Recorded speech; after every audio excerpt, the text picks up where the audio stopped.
किसानों के बीच काम कर रहे हैं, बिल्कुल ग्राम स्वराज और स्वदेशी वाले विषय पे आपसे बहुत संक्षेप में एक बात रखेंगे। जी, सबको नमस्कार। मंच पे उपस्थित गण्य लोग और मंच के सामने भी सबको। उमेंद्र जी बहुत बड़े बड़े शब्द इस्तेमाल करते हैं, बहुत शुक्रिया आपका। मैं अपने आप को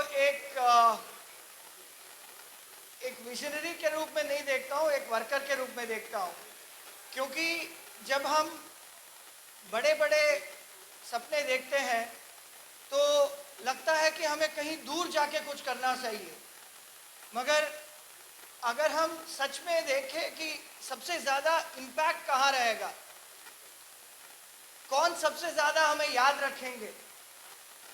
हमारे हितेंद्र जी आज सभा के शुरुआत में बात रखे थे कि आपका असली वैल्यू समझिए आप। हमारा असली वैल्यू हम समझेंगे और हमारा असली पहचान लोगों के दिमाग में रहेगा, लोगों के ध्यान में रहेगा कि हम कौन थे।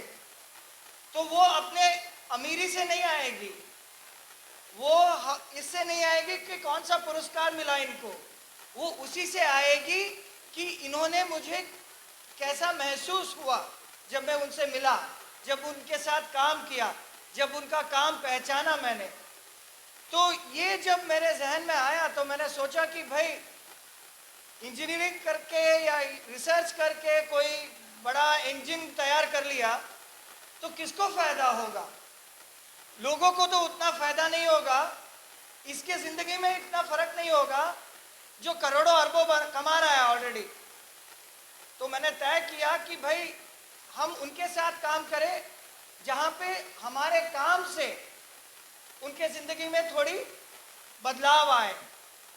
तो खेती ऐसा है कि खेती के बिना कोई प्राणी रह नहीं सकता है। हम सोचते हैं कि सिर्फ मनुष्य लोग खेती करते हैं, मगर अभी हम बहुत समझ रहे हैं दुनिया को और दुनिया के अलग जीव जंतुओं को, और देख रहे हैं कि भाई वेल्स भी दे फार्म और डॉल्फिन्स फार्म करते हैं, और अभी तो हम समझ रहे हैं कि चींटियां भी फार्मिंग करते हैं, फंगस तक। They cultivate their foods, they select their foods, they breed them, they cultivate them. तो इसका मतलब क्या हुआ कि हम जो खेती कर रहे हैं वो एक प्राकृतिक प्रक्रिया है, और इस प्राकृतिक प्रणाली में टेक्नोलॉजी का क्या रूप होगा। क्योंकि अगर आप देखें तो जो और जीव जंतु कर रहे हैं वो भी कुछ ना कुछ टूल्स इस्तेमाल करते हैं, वो भी कुछ ना कुछ टेक्निक्स इस्तेमाल करते हैं। तो कैसे हम अपने खेती में टेक्नोलॉजी लाए, अपने खान पान में टेक्नोलॉजी लाए, और अभी जो टेक्नोलॉजी है उसमें और जो टेक्नोलॉजी की ज़रूरत है उसमें, इन दोनों में फ़र्क को हम पहचाने। तो ये इन चीज़ों पे काम करता हूँ, और ये काम करते करते मुझे महसूस हुआ कि गांधी जी जो बोलते थे कि स्वराज चाहिए हमें, ग्राम स्वराज, तो उनका एक अंग्रेजी में एक कोटेशन है जो मैं आपको सुनाना चाहता हूँ कि the word Swaraj is a sacred word, a Vedic word, meaning self-rule and self-restraint, and not freedom from all restraints which independence often means. इसका मतलब ये है कि जब हम स्वराज की बात करते हैं, ये अपने आप हम खुद को काबू में रखें और अपना राज्य घुल मिलकर साथ में चलाएं। ग्राम स्वराज वही होता है जब हम अपने गांव की जो क्षमता है, अपने गांव के जो हक अधिकार है और अपने गांव के जो रिस्पॉन्सिबिलिटीज़ है, जिम्मेदारियां हैं, वो सब निभाएं हम, और हमारे साथियों को भी उसका महसूस दिलाएं और उनको भी उस दिशा में ले चले।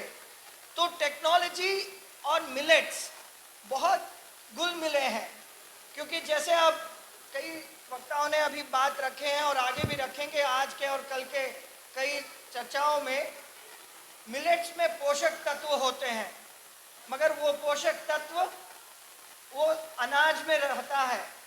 वो अगर हमारा खाना बनना है तो उसको थोड़ा सा तो हमें संस्करण करना पड़ेगा, यानी प्रोसेसिंग करनी होगी।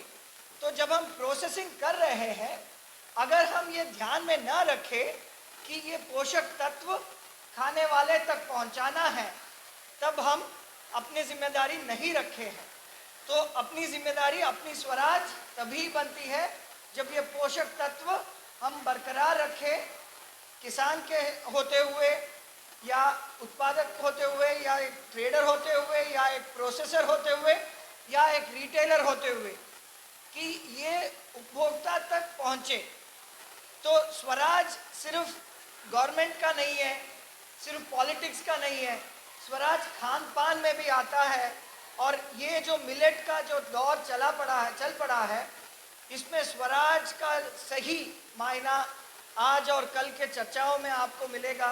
तो सबसे अनुरोध करता हूं कि और किसान चौपाल आज और कल करने वाले हैं हम, जिसमें हमारे कई साथी इन सब चीज़ों के बारे में बात करेंगे। आप भी उसमें जुड़े और अपनी भी जो एक्सपीरियंस है, अपनी भी जो जानकारियां हैं साझा करें। चौपाल में आप सबको आमंत्रित है और इस मौका देने के लिए सबको धन्यवाद। नमस्कार। बहुत धन्यवाद गुरु जी। एक बार सब तो मैं बोलूँगा सेहत का राज, आप बोलेंगे देसी अनाज। सेहत का राज, देशी अनाज, सेहत का राज, देशी अनाज।